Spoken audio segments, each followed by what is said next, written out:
Bendiciones, hermanos, que la paz y la gracia del Señor Jesucristo sea con cada uno de ustedes.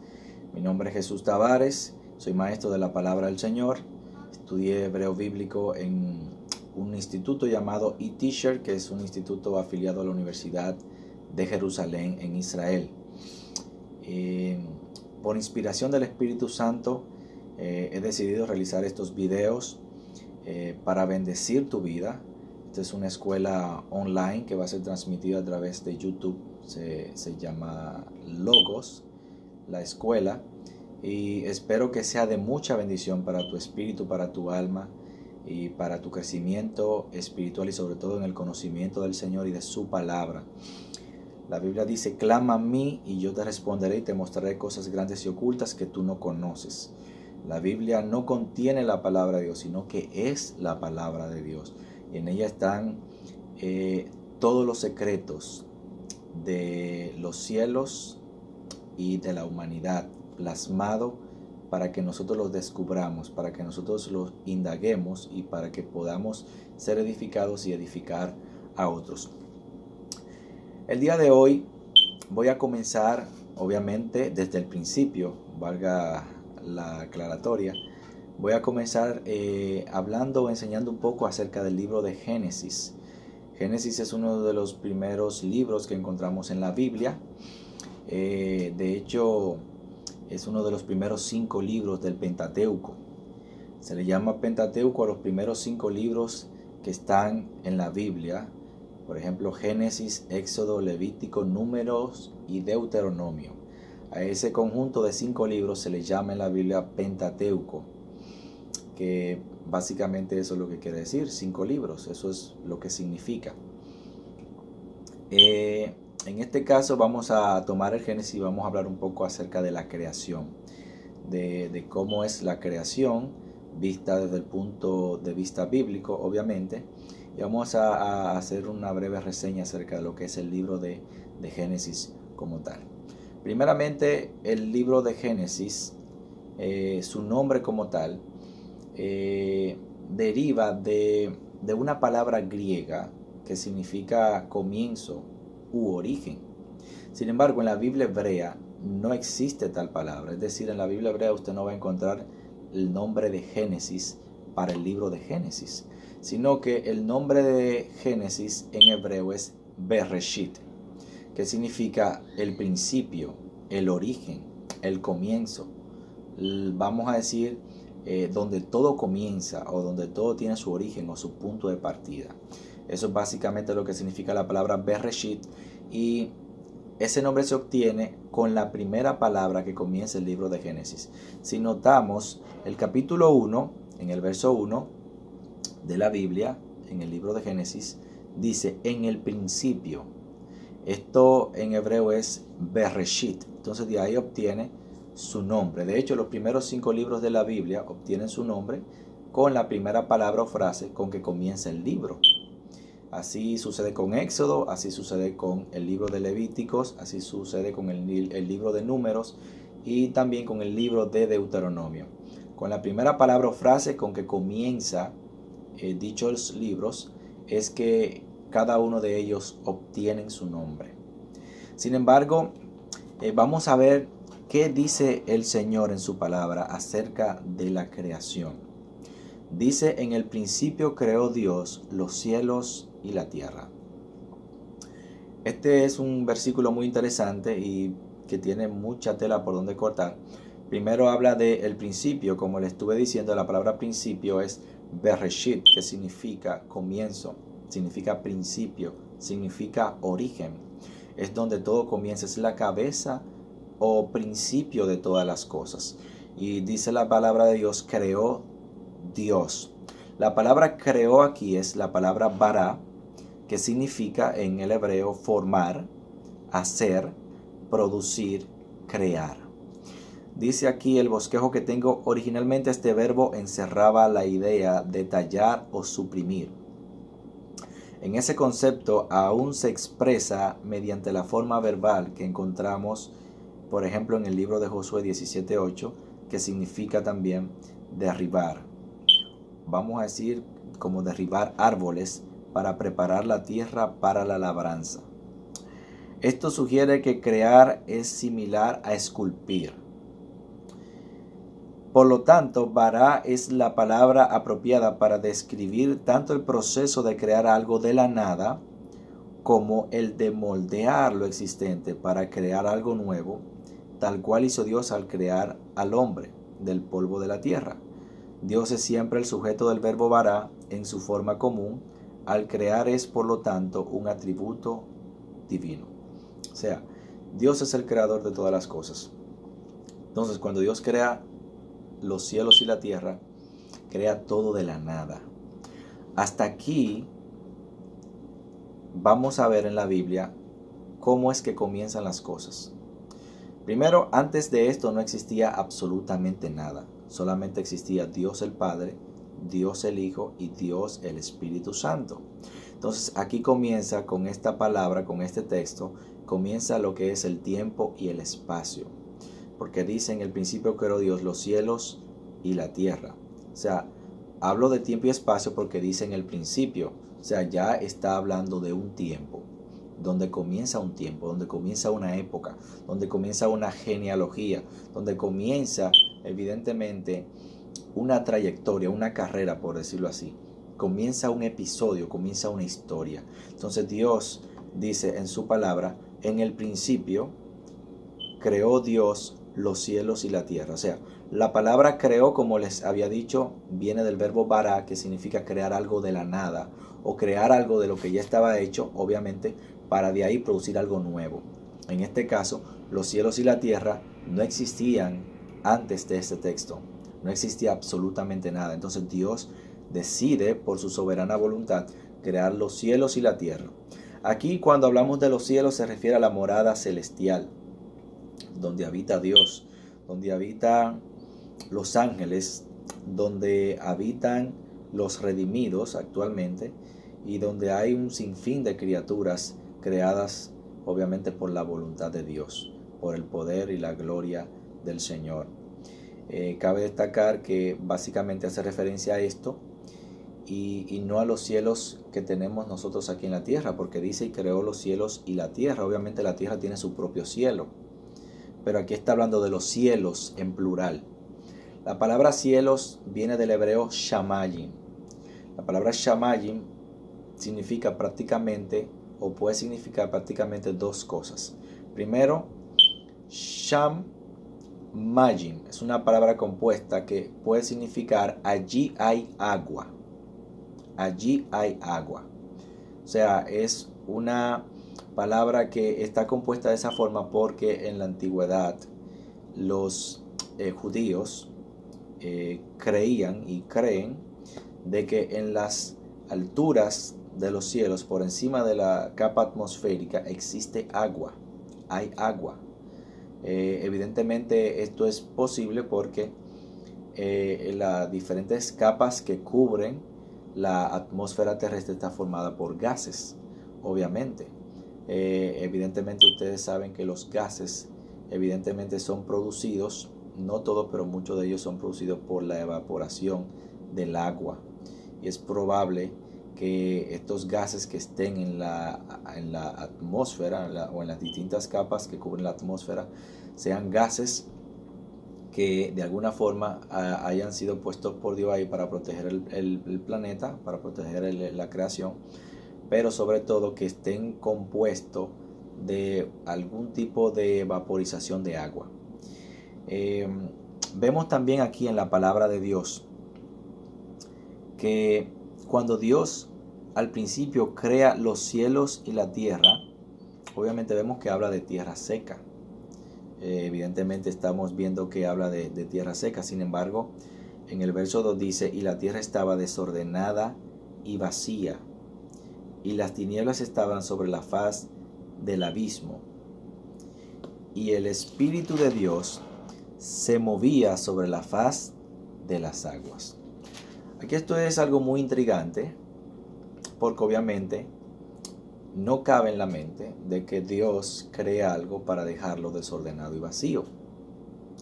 O sea, no puede ser coherente el hecho de que Dios cree algo y que luego esto que ha creado está desordenado y vacío.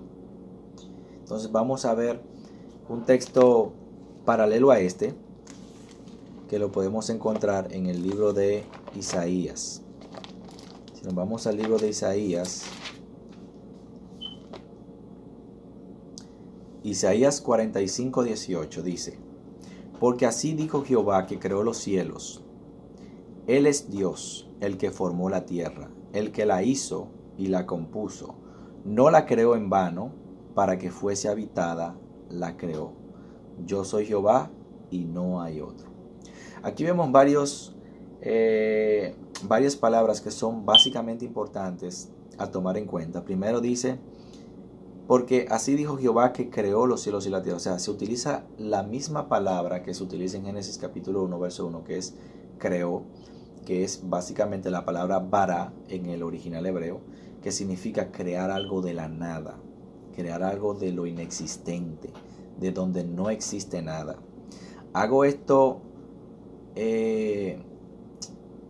énfasis en esto para que se entienda, porque mucha gente cree que las cosas son resultado de una explosión. Existe la teoría del Big Bang, que nos enseña que todo fue resultado de una explosión cósmica y que de ahí obviamente resulta la creación de la Tierra, de los planetas y todas esas cosas que obviamente conocemos o que nos han enseñado en la escuela, en la universidad. Pero la Biblia enseña que no, todo eso es totalmente falso. Todo eso es totalmente contrario a la palabra de Dios, porque de hecho, de haber sido una explosión la que fuese la responsable de la creación de los cielos, de la tierra y de todas las cosas, alguien tuvo que provocar esa explosión, porque nada surge de la nada. O sea, la nada no puede producir nada. Eso es algo filosóficamente contradictorio, incluso erróneo, el tú pensar que de la nada puede surgir algo. O sea, la nada no produce nada, porque la nada es algo inerte. La nada es algo que no tiene evidentemente, vamos a decir, no tiene forma de producir algo, porque por sí misma la nada es vamos a decir, el cero absoluto. O sea, es nada. O sea, para que una explosión tenga lugar, algo tiene que detonarla y algo tiene evidentemente que llevarla a cabo. Alguien tiene que ser responsable de eso. Entonces, aquí obviamente Dios se atribuye el hecho de que Él creó los cielos. Y note que comienza diciendo en el verso 18 de Isaías 45 que creó los cielos. Los cielos fueron creados primero que la tierra. La morada celestial fue creada primero que la tierra. La morada celestial fue creada primero que todos los seres que habitaban en la tierra en aquel entonces. Entonces, vemos aquí que los ángeles fueron creados primero que todo lo que conocemos y que todas las cosas que existen actualmente. O sea, todas las cosas que nosotros percibimos y vemos y con las que nos relacionamos no fueron creadas primero que los cielos, ni primero que los ángeles, sino que los ángeles obviamente fueron creados cuando fueron creados luego los cielos, dice aquí la palabra del Señor. Dice también, Él es Dios, el que formó la tierra, el que la hizo y la compuso. No la creó en vano, para que fuese habitada, la creó. Yo soy Jehová y no hay otro. O sea, la Biblia claramente enseña de que Dios no creó la tierra en vano. Obviamente la tierra fue creada para que fuese habitada, para que estuviese ocupada, para que estuviese habitada por personas. Sin embargo, vemos aquí en la palabra de Dios de que cuando Dios crea los cielos y la tierra, en el verso 1, luego aparece el verso 2 y nos dice, y la tierra estaba desordenada y vacía. Entonces, cualquiera puede pensar, bueno, la Biblia se contradice, porque entonces aquí me dice que la tierra estaba desordenada y vacía. Sin embargo, en Isaías 45:18, donde leímos, la Biblia enseña que Dios no creó la tierra en vano, o sea, que la creó para que fuese habitada. Pero algo pasó entre el versículo 1 y el versículo 2 que hizo que la tierra llegara a estar en esa condición, que hizo que la tierra llegase a estar en esa, vamos a decir, en ese caos, en ese estado, en esa condición, valga la redundancia. O sea, los teólogos, y yo personalmente creo esto porque la Biblia me lo muestra, me lo enseña, enseñan y dicen que entre el versículo 1 y el versículo 2 ocurrió la caída de Lucifer. Hubo un juicio sobre la tierra durante el verso 1 por causa de la rebelión satánica, e hizo evidentemente que la tierra quedara desordenada y vacía, porque tanto la tierra como sus habitantes fueron totalmente destruidos, fueron totalmente juzgados por su pecado, por su maldad, por el Señor Dios Todopoderoso. Recuerden que Dios es un Dios de amor, obviamente Dios es un Dios de amor. Dios es un Dios perdonador de gracia y de misericordia. Dios es un Dios que ama a su creación. Sin embargo, Dios tiene una faceta también, y es que su santidad no permite ni puede tolerar el pecado. Esto es algo muy importante. O sea, Dios es amor, la Biblia lo dice, pero también es fuego consumidor. O sea, hay personas que se equivocan en esto. O sea, Dios no es un ogro ni nada por el estilo, pero el pecado tiene consecuencias. Entonces, más adelante vamos a ver cuál fue ese tipo de pecado que se cometió en aquel entonces que llevó a la tierra a ese estado. Cuáles fueron las causas del por qué la tierra se volvió desordenada y vacía. Cuáles fueron las causas, según la Biblia, del por qué vino este juicio sobre la tierra y cómo fue que este juicio redujo la tierra prácticamente a nada. Cómo fue que la tierra fue inundada por agua. Todo eso está en la Biblia. Lo que debemos hacer es escudriñarla para poder comprenderla mejor. Sin embargo, el juicio de Satanás y de sus ángeles caídos fue lo que llevó a la tierra a estar en ese estado. De hecho, durante este tiempo existían grandes animales, que es lo que hoy conocemos como los dinosaurios. Existieron en aquella época. Por eso hay fósiles y restos de dinosaurios que son encontrados en montañas, que son encontrados en acantilados, que son encontrados en cañones, que son encontrados en zona desértica, en zona llana, en zona montañosa, porque evidentemente estos animales bajo ese juicio fueron dispersados por la magnitud de la destrucción que hubo. Se han encontrado incluso restos de dinosaurios en montañas y en partes elevadas. O sea, cómo esos animales llegaron ahí, cómo esos huesos y esos restos de animales llegaron a montañas, a partes elevadas de tierra.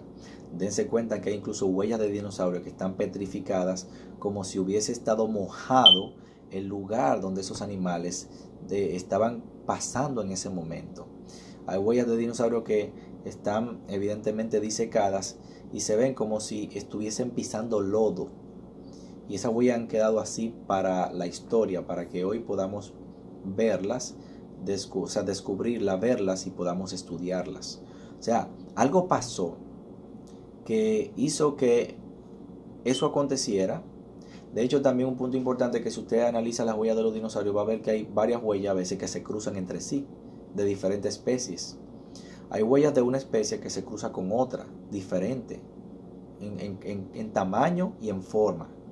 Entonces, a veces usted estudia esa huella y se da cuenta que tienen incluso una trayectoria como errática. En el sentido errática digo, en el sentido de que uno va para un lado y otro va para otro, y otro para otro, o sea, en diferentes direcciones, como si estuviesen escapando de algo. Y esa huella han quedado plasmada así para la historia, para que podamos estudiarla y analizar más o menos qué fue lo que pasó. Pero la Biblia habla de todo eso.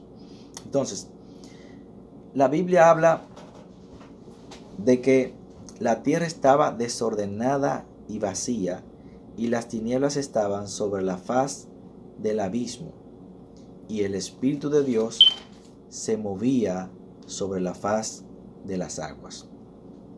O sea, vemos cómo el Espíritu de Dios se mueve sobre la faz de las aguas, sobre la superficie de las aguas, evidentemente inspeccionando y viendo la destrucción de la tierra, cómo quedó la tierra, cómo quedó lo que él había hecho después del juicio que vino por causa de él haber juzgado el pecado y la maldad que ocurrió en aquel entonces. Estamos hablando de una época preadámica, estamos hablando de una época donde todavía el hombre no existía. Estamos hablando de una época donde todavía Adán no había sido creado, ni Eva tampoco. Entonces estamos hablando de una época totalmente diferente a esta. Porque luego de esto, entonces, que empieza Dios a recrear la tierra. Por eso dice la Biblia que el Espíritu de Dios se movía sobre la faz de las aguas. Y tiene coherencia lo que digo, porque si la Biblia dice en el principio, creó Dios los cielos y la tierra, o sea, Dios los creó, los hizo de la nada. Entonces, ¿por qué ahora vemos que el Espíritu de Dios se mueve sobre la faz de las aguas? Entonces, vamos a ver algo muy interesante. Dice el verso 3, y dijo Dios, sea la luz, y fue la luz. Y vio Dios que la luz era buena, y separó Dios la luz de las tinieblas. Obviamente, cuando hablamos aquí de las tinieblas y de la luz, no estamos hablando de la luz del sol o de la luz de la luna, nada que ver. O sea, no estamos hablando de la luz de la luna ni de la luz del sol, ni estamos hablando básicamente, no estamos hablando básicamente de la luz de las estrellas y de todos estos astros, ¿verdad?, que componen el cielo y todo lo que Dios ha creado. Porque si nos vamos al verso 14 de Génesis capítulo 1, dice Dios en el capítulo 1, verso 14, dijo luego Dios, haya lumbreras en la expansión de los cielos, para separar el día de la noche, y sirvan de señales para las estaciones, para días y años, y sean por lumbreras en la expansión de los cielos, para alumbrar sobre la tierra, y fue así. E hizo Dios las dos grandes lumbreras, la lumbrera mayor para señorear en el día, y la lumbrera menor para señorear en la noche. Hizo también las estrellas. O sea, y dice versos 17, y las puso Dios en la expansión de los cielos para alumbrar sobre la tierra.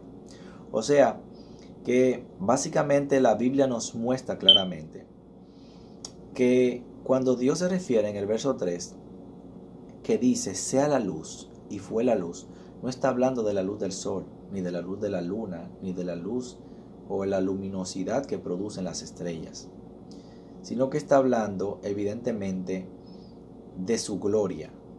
O sea, aquí básicamente vemos algo muy interesante en el verso 3, y es que en este texto Dios está manifestando a Cristo Jesús, el Salvador. Porque dice la Biblia que inmediatamente cuando Él dice sea la luz, fue la luz. O sea, la gloria de Dios iluminó la tierra. La tierra estaba en tiniebla, en oscuridad total, porque no había ni sol, ni luna, ni estrellas. Solamente estaba vacía, confusa, en caos y cubierta de aguas. Note que aquí las tinieblas están sobre la faz de la tierra, dice la Biblia. Voy a leer verso 2, dice, y las tinieblas estaban sobre la faz del abismo. O sea, las tinieblas, a lo que se refiere aquí, no es oscuridad como tal simplemente, sino se refiere a fuerzas demoníacas. Recuerde que cuando vino el juicio sobre Satanás, él y sus ángeles caídos fueron lanzados a la tierra. Eso lo vamos a ver más adelante, según la palabra de Dios. Fueron lanzados a la tierra por causa de su rebelión y de su maldad, porque ellos intentaron, obviamente, ir al cielo y darle un golpe de estado a Dios. Evidentemente, bajo la dirección de Satanás o Lucifer, que fue el principal cabecilla e intelectual autor de esta rebelión que se dio antes de la creación del hombre. Entonces ellos, tanto Satanás como sus ángeles, fueron lanzados del cielo por causa de su rebelión, por causa de su pecado y su maldad, y fueron lanzados a la tierra. Entonces aquí estaban ya. Entonces la Biblia claramente dice que las tinieblas estaban sobre la faz del abismo. Cuando la Biblia habla del abismo, la palabra abismo es tehom, que básicamente significa como fosa, como algo profundo, como algo básicamente profundo y prácticamente como insondable. Básicamente viene emulando la idea como de un pozo. Y cuando la Biblia habla de abismo, básicamente se refiere muchas veces al océano, es decir, a las profundidades del océano. Se refiere al lugar donde Satanás va a estar atado por 1000 años, donde está el Abadón incluso, que es una parte profunda en el Seol, es decir, debajo de la tierra. Se refiere al espacio, esa parte negra que usted ve luego de que las diferentes capas de la tierra son atravesadas, lo que le llaman el espacio exterior, donde se dan o donde se dicen que se dan las incursiones espaciales y todo ese tipo de cosas. Básicamente ese espacio negro que usted puede ver a través de videos en YouTube o a través de imágenes, eso que llaman espacio también se le llama como abismo. O sea, es algo insondable para el hombre, que obviamente tiene su principio y su fin, pero que solo Dios lo conoce. Solo Dios lo conoce, pero sin embargo la Biblia dice que tiene su principio y su fin. El abismo tiene su principio y su fin, pero solamente el Creador lo conoce. Tú no tienes forma de saber dónde comienza y dónde termina. Tú solamente vas al espacio y ves algo negro que no tiene como principio, no tiene como fin, no tiene tu forma como medirlo, pero Dios dice en la Biblia que Él sí sabe las dimensiones de cada cosa, porque Él las ha medido y Él las diseñó y Él las creó. Pero vamos a verlo paso por paso, vamos a mostrarlo a través de la Biblia para que usted vaya entendiendo lo que yo quiero comunicarle en esta tarde. Entonces, cuando Dios dice sea la luz, y fue la luz, dice el verso 4, y vio Dios que la luz era buena, y separó Dios la luz de las tinieblas. Que hay algo interesante. Note que Dios dice, y vio Dios que la luz era buena, pero no dice que las tinieblas eran buenas. ¿Por qué Dios no dijo que las tinieblas eran buenas? Porque obviamente las tinieblas que habla aquí representaban las fuerzas del mal, las fuerzas del caos, las fuerzas por las cuales vino el juicio sobre la tierra. Y obviamente la luz que habla aquí es Cristo. Recuerde que Cristo es Dios y es creador. Y dice la Biblia que por medio de Cristo subsisten todas las cosas y Él las mantiene. Dice la Biblia que Él es el primogénito de toda creación. Dice la Biblia que Él es la luz del mundo. Y cuando dice la Biblia que Él es la luz del mundo, literalmente lo es, porque cuando el mundo estaba en tinieblas, entonces Él alumbró el mundo con su luz, con su gloria, con su resplandor. Dice la Biblia que Dios habita en luz inaccesible, en el cielo obviamente. Pero cuando Él descendió a la tierra, su luz y su gloria alumbró la tierra porque estaba totalmente en tinieblas. Entonces de ahí se forma la luz que conocemos como día. Entonces las tinieblas, Él las separa de esa oscuridad que había de la luz.